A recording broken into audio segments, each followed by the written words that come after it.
نحمدہ ونصلی علی رسولہ الکریم۔ میرے محترم بھائیوں، دوستوں اور بزرگوں، اس وقت یہ عرض کرنا ہے کہ ہمارے حفاظ قرآن جو تراویح پڑھا رہے ہیں ان کو اجرت دینا کیسا ہے؟ عام طور پر جو عبادات ہیں اس عبادات کی اجرت نہیں ہوتی ہے۔ متقدمین حنفیہ کا مسلک تو یہی ہے کہ کسی بھی عبادت پر اجرت لینا جائز نہیں۔ پہلے زمانے میں بیت المال ہوا کرتے تھے، بیت المال سے خدام دین کی ضرورت پوری کی جاتی تھی۔ پھر اسلامی مملکت ختم ہوئی اور اس کے بعد یہ ضرورت محسوس ہوئی کہ دین کی بقا کے لیے ان کی اجرت کو جاری کیا جائے۔ لہذا متقدمین حنفیہ نے یہ فتویٰ دیا کہ امامت ہے، اذان ہے، تعلیم و تعلم ہے، اگر ان کی اجرت طے کی جائے تو یہ اجرت صحیح ہے۔ اور ظاہری چیز ہے، جو کام ایسے ہیں جن پر دین کا بقا ہے، اگر اس کے لیے اجرت طے نہ کی جائے تو ہر شخص خالصتاً للہ اس کو کرے، یہ مشکل ہے۔ مثلا امامت کا مسئلہ ہے، اذان کا مسئلہ ہے، پڑھانے کا مسئلہ ہے، تو یہ جتنے بھی مسئلے ہیں واقعی اس کے اندر وقت چاہیے، پابندی چاہیے۔ اگر کوئی اس کا عوض نہ دیا جائے تو خاص آدمی کا اس کی پابندی کرنا مشکل ہو جاتا ہے۔ اس لیے علماء نے، متأخرین حنفیہ نے اس بات کی اجازت دی کہ پانچوں فرض نماز کی امامت ہے، اذان ہے، اسی طریقے سے تعلیم و تعلم، درس و تدریس کا معاملہ ہے، تو اگر اس کی اجرت طے کی جائے تو صحیح ہے۔ اب مسئلہ یہ ہے کہ تراویح کی اجرت کا کیا مسئلہ ہے؟ ہمارے فقہا پہلے سے یہ بات لکھتے چلے آئے ہیں کہ تراویح کی اجرت جائز نہیں ہے۔ قرآن کریم تراویح میں پورا پڑھنا یہ سنت ہے، ایک مرتبہ ختم کرنا سنت ہے، 2 مرتبہ کرنا اور فضیلت ہے، 3 مرتبہ کرنا اور فضیلت ہے۔ اور اگر کوئی آدمی اجرت سے بغیر اجرت کے پڑھانے والا نہ ملے تو علم طرز سے پڑھ لی جائے لیکن اجرت طے نہ کی جائے، یہ مسئلہ ہے۔ اور آج تو ماشاءاللہ اتنے حفاظ کرام ہیں، الحمدللہ وہ اجرت بھی نہیں لیتے ہیں، وہ کچھ مطالبہ بھی نہیں کرتے ہیں اور خود پیش کرتے ہیں اپنے آپ کو پڑھانے کے لیے۔ ہر مسجد میں 3 4 5 اور 2 تو عام طور پر ہوتے ہیں کہ 2 حافظ مل کر تراویح پڑھاتے ہیں۔ لہذا جہاں تک اجرت کا مسئلہ ہے، اجرت تو جائز نہیں کہ جس طریقے سے امامت کی تنخواہ طے کرے اسی طریقے سے تراویح کی تنخواہ طے کرنا، یہ تو جائز نہیں۔ تو یہ تو تنخواہ ہوئی۔ پھر بعض فقہا نے دیکھا کہ بعض بیچارے حفاظ کرام کی بہت حالت ابتر ہیں، تو ایک حیلہ یہ بیان کیا کہ اگر تراویح کے ساتھ 1-2 فرض نماز بھی پڑھا لے تو فرض نماز کی اجرت لینا جائز ہے، تو اگر اس کے ضمن میں حافظ تراویح 1-2 فرض پڑھاتا ہو اور تراویح پڑھاتا ہو تو اجرت لے لے تو صحیح ہے۔ لیکن مسئلہ یہ ہے کہ اگر تنخواہ اور اجرت نہ ہو، جس طریقے سے ماشاءاللہ ہمارے یہاں ہے، ہمارے گاؤں میں، ہمارے علاقے میں ہے کہ الحمدللہ کوئی اجرت نہیں ہوتی، کوئی تنخواہ نہیں ہوتی، کوئی آدمی اپنی طرف سے دینا چاہے تو دے سکتا ہے یا نہیں، تو اس میں کسی کا اختلاف نہیں ہے۔ ہمارے حفاظ قرآن نے جو تراویح پڑھائی ہے، مہینہ بھر انہوں نے محنت کی ہے، اور محنت کرنے کے بعد، یاد کرنے کے بعد ہمیں قرآن کریم تراویح میں سنایا ہے، اور ماشاءاللہ ہمارے یہاں تو تینوں حفاظ نے بہت اچھی طرح اطمینان کے ساتھ پڑھ کر سنایا ہے۔ اگر ان کو تنخواہ نہ دی جائے، کوئی آدمی اپنی طرف سے دینا چاہے تو دے سکتا ہے کہ نہیں، تو اس میں کوئی حرج کی بات نہیں۔ کوئی آدمی اپنی طرف سے دینا چاہیے، کوئی مصلی دینا چاہے، متولی اپنی جیب سے دینا چاہے، مسجد کے پیسے سے نہ دینا چاہے تو کوئی حرج کی بات نہیں ہے۔ بلکہ بعض فقہا نے تو یہ فرمایا ہے کہ یہ بیچارے حضرات پورے مہینے محنت کرتے ہیں، اگر ان کی دلجوئی کے لیے ان کو دیا جائے تو کوئی حرج کی بات نہیں ہے، لیکن کس طرح ہونا چاہے؟ ہدیہ ہے، اور ہدیہ لوگوں کے سامنے نہیں دیا جاتا، ہدیہ اس طرح دیا جاتا ہے کہ جو ہدیہ دینے والا ہے اس کو پتہ چلے، جو ہدیہ لینے والا ہے اس کو پتہ چلے، باقی عام نہ ہو۔ لہذا ناجائز صورتیں کون سی ہے؟ ایک تو یہ کہ باقاعدہ تنخواہ طے کرے کہ بھئی تم تراویح پڑھائیں گے تمہیں 5,000 روپے ملیں گے، 10,000 روپے ملیں گے، یہ تو ناجائز ہے۔ دوسرا یہ کہ مسجد کمیٹی مسجد کے پیسے سے ان کو پیسے دے، یہ بھی ناجائز ہے۔ تیسری شکل یہ ہے کہ باقاعدہ چندہ دیا جائے، ہر مقتدی کو کیا جائے کہ آپ نے تراویح پڑھی ہے لہذا آپ چندہ دیں، اور چندہ جمع کر کے پھر ہمارے حفاظ کرام کو دیا جائے، یہ شکل بھی صحیح نہیں۔ تو یہ تینوں شکل غلط ہیں، یہ تینوں شکل پر عمل نہیں ہے۔ لیکن اگر مسلیوں میں سے کوئی یا ہر مسلی یہ چاہے کہ ہم نے ان کے پیچھے تراویح پڑھی ہے، ہم اپنی طرف سے خوشی سے دیں، تو اگر خوشی سے دے تو کوئی حرج کی بات نہیں ہے۔ لیکن پھر میں کہوں گا کہ یہ ہدیہ ہے، اور ہدیہ اس طرح ہونا چاہیے کہ لینے والے کو پتہ چلے، دینے والے کو پتہ چلے، کھلم کھلا سب کے سامنے نہ دے کہ بھئی ہم تمہیں ہدیہ دیتے ہیں۔ اور یہ بھی اس طرح ہونا چاہیے، یہ تو دینے والے کا حال، ماشاءاللہ حفاظ کرام الحمدللہ لالچی نہیں ہے، حفاظ کرام کے ہاں طلب بھی نہیں ہے، اور ہمارے یہاں تو ماحول یہ ہے کہ حفاظ کرام کو امید بھی نہیں ہے کہ ہمیں کچھ ملے گا، اور ایسا ہی ہونا چاہیے۔ ہمارے حفاظ کرام جو پڑھا رہے ہیں ماشاءاللہ، پہلے پرانے زمانے میں جب میں یہاں پر تراویح پڑھاتا تھا اس وقت یہ حال تھا کہ افریقہ سے ایک رقم آتی تھی، ہمارے مدھی جو ہیں رشید بھائی مدھی، ان کے والد پر ان کے کوئی رشتہ دار بھیجتے تھے اور وہ حفاظ کو دیتے تھے، لیکن اس وقت اتنی شدت تھی کہ بعض لیتے تھے بعض نہیں لیتے تھے، حالانکہ اس کے لینے میں تو کوئی کلام نہیں تھا، لیکن نہیں لیتے تھے، کوئی بات نہیں، نہ لے الگ چیز ہے، لیکن اگر خفیہ طور پر کوئی دے اور خفیہ طور پر کوئی لے تو کوئی حرج کی بات نہیں ہے، یہ جائز ہے۔ بلکہ آج کے زمانے میں اگر بیچارے حفاظ کرام غریب ہو، اگر ائمہ بیچارے تنگ دست ہو یا ائمہ خوشحال ہو، لیکن آپ نے تراویح ان کے پیچھے تراویح پڑھی ہے اور انہوں نے محنت کر کے تراویح پڑھائی ہے، تو خفیہ طریقے سے ہمارے اگر مصلی حضرات، ہمارے متولی حضرات اپنی جیب سے، مسجد کے پیسے سے نہیں، مسجد کے فنڈ سے نہیں، اپنی جیب سے اگر خفیہ طور پر دے تو کوئی حرج کی بات نہیں ہے۔ دیکھو میں بہت صاف بات عرض کرتا ہوں، الحمدللہ ثم الحمدللہ، ہمارے اہل علم کو مال و دولت کی طمع نہیں ہے، مال و دولت کا لالچ نہیں ہے۔ رمضان کا مبارک مہینہ ہے، اہل خیر جن کو اللہ نے خوب دیا ہے ماشاءاللہ وہ زکوٰۃ بھی نکالتے ہیں، اور بڑی تعداد میں بڑی مقدار میں صدقۃ الفطر بھی نکالتے ہیں۔ ایسے اصحاب خیر کو چاہیے کہ بستی میں جو علماء ہیں، بستی میں جو حفاظ ہیں، بستی میں جو صلحاء ہے، بستی میں جو نیک دیندار لوگ ہیں، چاہے عالم ہو چاہے عالم نہ ہو، دیندار ہیں، دین کی خدمت کرنے والے ہیں، اور رمضان کے موقع پر اگر خفیہ طور پر ان کا تعاون کرے بہت اچھی چیز ہے۔ الحمدللہ مجھے ایک پیسے کی ضرورت نہیں ہے، اور میں کہوں گا مجھے کوئی نہ دے، بالکل صاف کہوں گا، میں مجھے ایک پیسے کی ضرورت نہیں بھی اور کوئی مجھے نہ دے، لیکن میں ترغیب دیتا ہوں کہ ہماری بستی میں، ہمارے شہر میں، ہماری بستی میں جہاں بھی ہم رہ رہے ہیں، رمضان کا مہینہ ہے، الحمدللہ اللہ نے ہمیں مال و دولت دی ہے، تو ہماری بستی کے جو علماء ہیں، ہماری بستی کے جو صلحاء ہیں، ہماری بستی کے ائمہ ہیں، ہماری بستی کے مؤذنین ہیں، ہماری بستی کے مکتب کے مدرسین ہیں، ہماری بستی کے جامعات کے مدرسین ہیں، ہماری بستی کے کام کرنے والے، دین کا کام کرنے والے، دعوت و تبلیغ کا کام کرنے والے، ایسے نیک صالح آدمی موجود ہیں، اور آپ دیکھتے ہیں ان کی حالت بیچاری پستہ حال ہے۔ میں ترغیب دیتا ہوں خفیہ طور پر للہ کے ذریعے سے ان کا تعاون کریں، اگر وہ بیچارے مستحق ہے تو خفیہ طور پر زکوٰۃ سے ان کا تعاون کرے، یہ ہونا چاہیے۔ شہروں میں تو بعض جگہ ایسا ہوتا ہے کہ ماشاءاللہ ان ائمہ، ان خدام دین کا بہت لحاظ رکھا جاتا ہے، اور تراویح کے موقع پر اتنا دیا جاتا ہے کہ ان کا سال بھر کا گزر بسر ہو جاتا ہے۔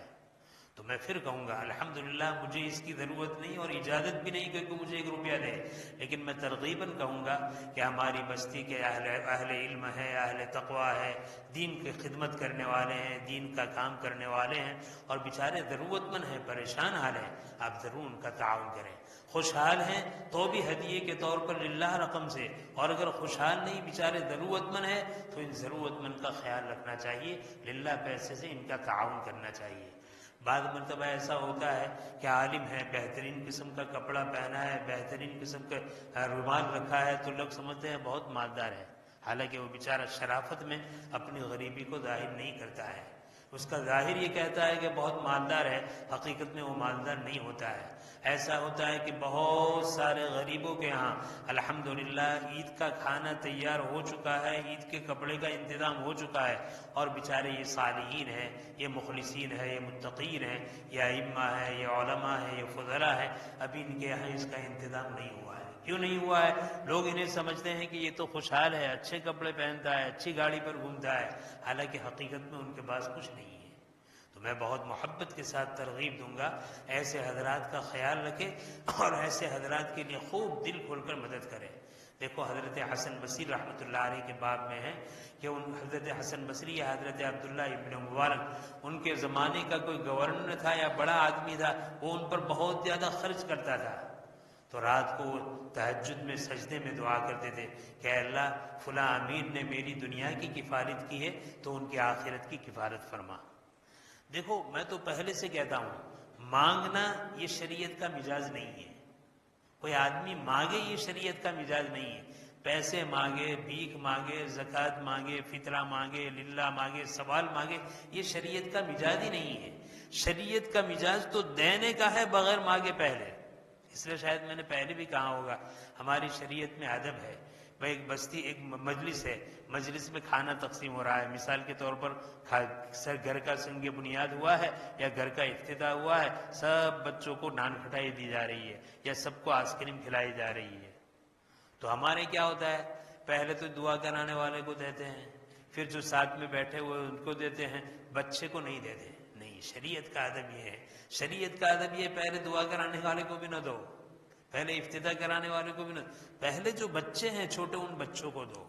کب دے ان کو؟ وہ مانگے کہ چچا مجھے آئس کریم دو، اس سے پہلے دے دو. مانگنے کا مزاج شریعت نے نہیں بنایا ہے، شریعت نے مانگنے کے مزاج کو مٹایا ہے.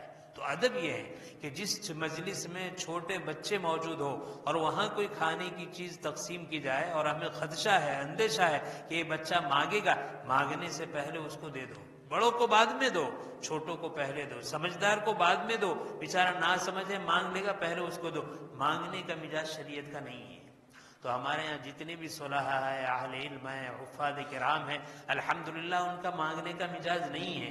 اور اگر مانگنے کا مزاج ہے تو یہ برا ہے، یا مانگنے کا مزاج ہے تو مجبوری ہے. دو میں سے ایک چیز ہو سکتی ہے، یا تو بری عادت ہے یا بیچارے مجبور ہے.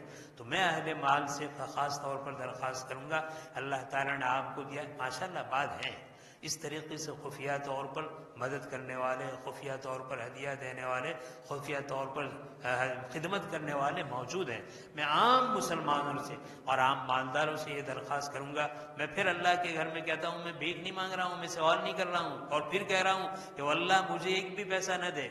میں صاحب کہتا ہوں مجھے اس کی ضرورت نہیں ہے الحمدللہ، لیکن میں ترغیب دیتا ہوں کہ آپ کی بستی میں، آپ کے محلے میں ایسے اہل اللہ موجود ہیں، ایسے علماء موجود ہیں، ایسے حفاظ کرام موجود ہیں جنہوں نے آپ کو تراویح قرآن مہینہ بہت اچھی طریقے سے سنائی ہے. بغیر مانگے آپ ان کا خفیہ طور پر تعاون کریں، خفیہ طور پر ان کی مدد کریں. تو بہرحال اگر اس طریقے سے کوئی آدمی اپنی جیب خاص سے دے یا مسجد کے منتظمین اپنے پیسے سے دے، کوئی حرج کی بات نہیں ہے. لیکن پھر بھی وہ بالکل خفیہ طور پر، لینے والے کو پتہ چلے کہ میں نے لیا ہے اور دینے والے کو پتہ چلے کہ میں نے دیا ہے، اس کے علاوہ تیسرے آدمی کو پتہ نہ چلے، اس طریقے سے دینا چاہیے. ماشاءاللہ بعض مخلصین ایسے بھی دینے والے ہیں. دیکھو ہم نے دیا اور دینے میں ہم نے دکھلاوا کیا کہ بھئی سیٹھ نے 5,000 روپے حافظ صاحب کو دیے، سیٹھ نے 10,000 روپے عالم صاحب کو دیے، سیٹھ نے 10,000 روپے ہمارے دعوت کے ساتھی نیک ساتھی آدھے ان کو دیے. یہ دیا ہوا تو دکھلاوا ہو گیا. آپ نے اپنی حلال کمائی سے کمایا اور کمانے کے بعد اس کو دیا، ضائع ہو گیا. آپ نے 10,000 روپے نہیں 10 روپے دیے، لیکن 10 روپے اس طرح دیے کہ آپ کو پتا ہے، جس کو آپ نے دیا ہے اس کو پتا ہے، اللہ کے لیے دیا ہے، اللہ کو سب کچھ پتا ہے، یہ 10 روپیہ کام آئے گا.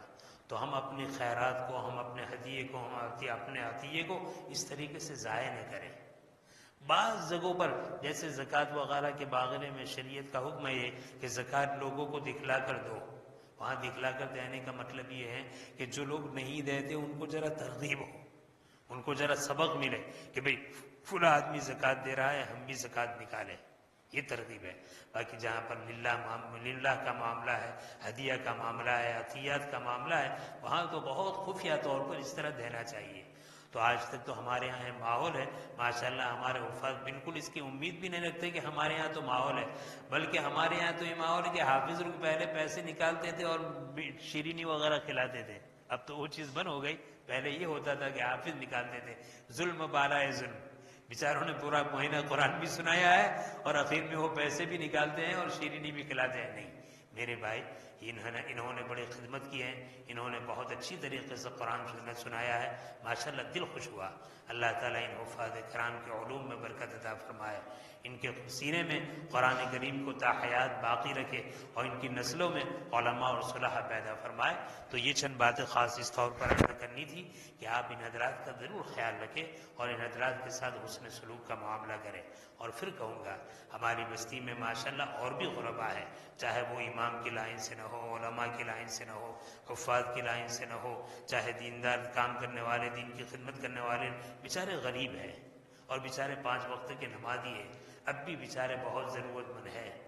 ہم تحقیق کریں کہ بھئی ہماری بستی میں ہیں، ہمارے قریبی رشتہ دار ہیں، ہمارے دور کے رشتہ دار ہیں، ہمارے محلے کے ہیں، بیچارے دوسری بستی سے مسلمان ہماری بستی میں آ کر رہ رہے ہیں، کام کاج کرتے ہیں لیکن پریشان حال ہے۔ میں کہوں گا کہ ان حضرات کو تلاش کریں اور تلاش کر کر کے دے، یہ مزاج نہ بتائیں کہ وہ بیچارہ مانگے۔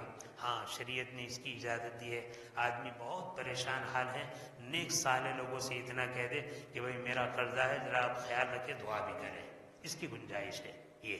باقی مجھے دو مجھے دو یہ چیز اچھی نہیں ہے۔ ہاں یہ کہہ سکتے ہیں کہ بھئی میں پریشان حال ہوں، میرے اوپر اتنا قرضہ ہے، آپ ذرا توجہ کریں اور دعا بھی کریں، اس طریقے سے کہ تو مانگنے کا مزاج شریعت کا نہیں، منگوانے کا مزاج شریعت کا نہیں۔ دیکھو مانگنا صرف اللہ سے ہے، ہر شخص اللہ سے خوب مانگے، جتنا مانگے اللہ سے مانگے، بندوں سے نہ مانگے۔ اور بندوں کا حال کیا ہونا چاہیے؟ بندوں کا حال بغیر مانگے دے، منگوائے نہیں۔ اللہ تعالیٰ شان کی شان ہے کہ وہ منگوائے اور مانگے۔ اللہ تعالیٰ کی شان ہے کہ جو اس سے مانگتا ہے اللہ اس سے خوش ہوتا ہے، اور جو نہیں مانگتا اللہ اس سے ناراض ہوتا ہے۔ اور بندوں کا حال یہ کتنا ہی بڑا لکھ پتی اور کروڑ پتی کیوں نہ ہو، ایک مرتبہ مانگا تو ٹھیک ہے، دوسری مرتبہ ناراض ہوتا ہے، تیسری مرتبہ منہ چھپاتا ہے۔ تو اللہ کی شان ہے مانگنے سے خوش ہوتا ہے اور بندے کی شان ہے مانگنے سے ناراض ہوتا ہے۔ لہذا میں پھر کہوں گا چاہے امیر ہو چاہے غریب، خوب اللہ سے اس مہینوں میں مانگے، اللہ سے خوب مانگے، رو رو کر مانگے، صلاۃ الحاجہ پڑھ کر مانگے، صلاۃ التوبہ پڑھ کر مانگے، اللہ تعالیٰ ضرور دیں گے۔ اور میں مالداروں سے پھر کہوں گا کہ جس طریقے سے میں نے ہدایہ وغیرہ کے بارے میں کہیں، نہیں عام غریب مسلمانوں کا بھی لحاظ رکھے، عام غریب مسلمانوں کو اپنے پڑوس میں، اپنے رشتہ داروں میں، اپنے محلے میں، چاہے وہ ہماری بستی کے رہنے والے ہو چاہے دوسری بستی سے آئے ہو، بیچارے مسلمان ہیں اور غریب ہیں، ہمارا ضرور تعاون کرنا چاہیے۔ بلکہ میں تو یہ کہتا ہوں کہ غریب میں مسلمان اور غیر مسلم کو نہیں دیکھنا چاہیے۔ اگر غیر مسلم ہے اور وہ بیچارہ غریب ہے، پریشان حال ہے، کھانے کے پابے ہیں، ان کو بھی مدد کرنا چاہیے، للہ پیسے سے ان کی بھی مدد کریں، ان کا بھی تعاون کریں۔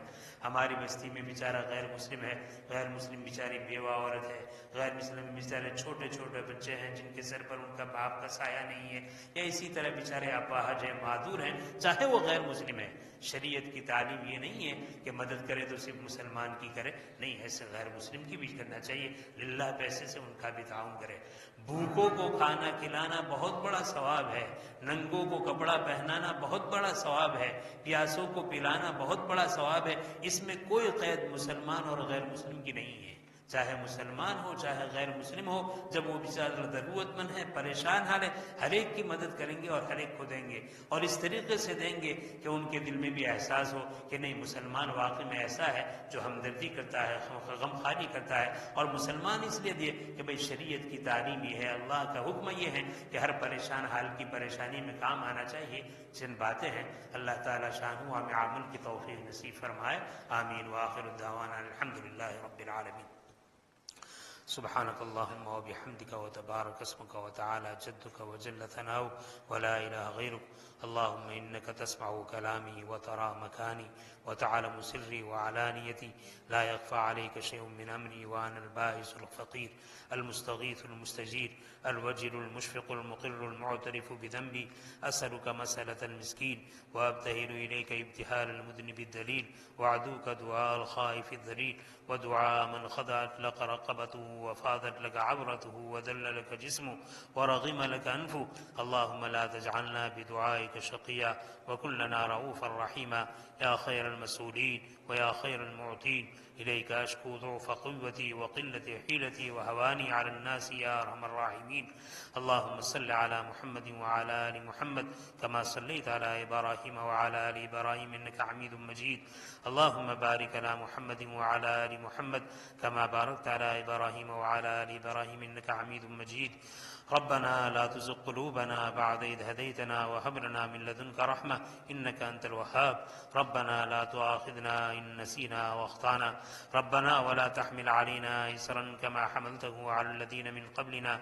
ربنا ولا تحملنا ما لا طاقة لنا به، واعف عنا واغفر لنا وارحمنا أنت مولانا فانصرنا على القوم الكافرين.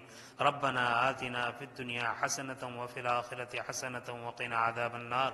اللهم اقسم لنا من خشيتك ما تحول به بيننا وبين معاصيك، ومن طاعتك ما تبلغنا به جنتك، ومن اليقين ما تهون به علينا مصائب الدنيا، ومتعنا بأسمائنا وأبصارنا وقوتنا ما أحييتنا، واجعله الوارث منا، واجعل ثارنا على من ظلمنا، وانصرنا على من عادانا، ولا تجعل مصيبتنا في ديننا، ولا تجعل الدنيا أكبر همنا ولا مبلغ علمنا ولا غاية رغبتنا، ولا تسلط علينا من لا يخافك ولا يرحمنا. اللهم زدنا ولا تنقصنا، وأكرمنا ولا تحنا، وعاتنا ولا تحرمنا، وآثرنا ولا تؤثر علينا، وارضنا وارض عنا. اللهم حبب إلينا الإيمان وزينه في قلوبنا، وكره إلينا الكفر والفسوق والعصيان، واجعلنا من الراشدين، واجعلنا من المهديين. الہی اپنے فضل و کرم سے ہمارے گناہوں کو معاف فرما، ہمارے خطاؤں سے درگزر فرما، ہماری سیئات کو حسنات سے مبدل فرما. الہ العالمین ہمیں اخلاص نصیب فرما، للہیت نصیب فرما.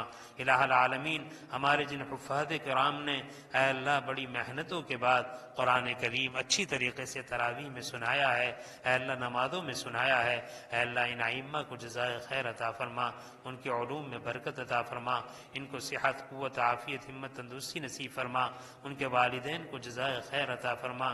جو زندہ ہے اے اللہ ان کے حوصلوں کو بلند فرما، اور زیادہ سے زیادہ مزید علم کے حصول کے لیے ان کو سعادت و توفیق نصیب فرما.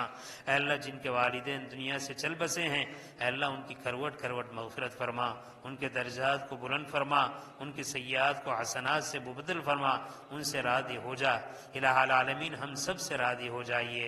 اے اللہ ہم گنہگار ہیں، ہمارے گناہوں کو معاف فرما دیجئے، خطا کار ہیں، خطاؤں سے درگزر فرما دیجئے. اے اللہ سیئات سے بھرے ہوئے ہیں، اے اللہ سیئات سے درگزر فرما دیجئے. اے اللہ ریاکار ہیں، ہمیں اخلاص کی دولت سے مالا مال فرما دیجئے. الہ العالمین ہم کمزور ہیں، ہمیں قوت عطا فرما دیجئے. الہ العالمین ہم بیمار ہیں، ہمیں شفاء کاملہ عاجلہ دائمہ مستمرہ نصیب فرما دیجئے.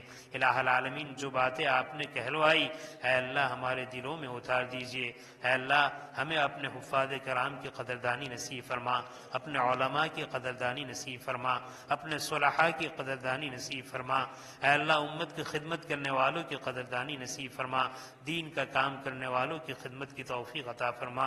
اے اللہ خفیہ طور پر تیری رضامندی کے لیے اے اللہ ان کے زیادہ سے زیادہ تعاون کرنے کا جذبہ نصیب فرما. اے اللہ جو اصحاب خیر ہیں ان کو اس کی طرف متوجہ فرما. اے اللہ جو خرچ کر رہے ہیں اے اللہ دن دونی رات چوگنی ان کے مال میں ترقی نصیب فرما. ان کو رزق حلال اور طیب عافیت کے ساتھ نصیب فرما. رزق مشتبہ اور حرام سے ان کی اور ان کی نسلوں کی حفاظت فرما. ان کی نسلوں میں دین کے داعی اور دین کے خادم پیدا فرما، علماء ربانیین پیدا فرما، حفاظ کرام پیدا فرما۔ الہ العالمین، الہ العالمین، ہمیں اپنی مردیات والی زندگی عطا فرما، نامردیات والی زندگی سے ہماری حفاظت فرما۔ الہ العالمین، ہر خیر کو ہمارے مقدر فرما، ہر شر سے ہماری حفاظت فرما۔ اے اللہ، بقیہ جتنے ایام باقی ہے بے انتہا اس کی قدردانی کی توفیق عطا فرما۔ اللہم سلمنا رمضان وسلم رمضان لنا، ربنا تقبل منا انك انت السميع العليم وتب علينا انك انت التواب الرحيم، وصلى الله تعالى على خير خلقه سيدنا ومولانا محمد وآله وصحبه اجمعين، آمين برحمتك يا ارحم الراحمين۔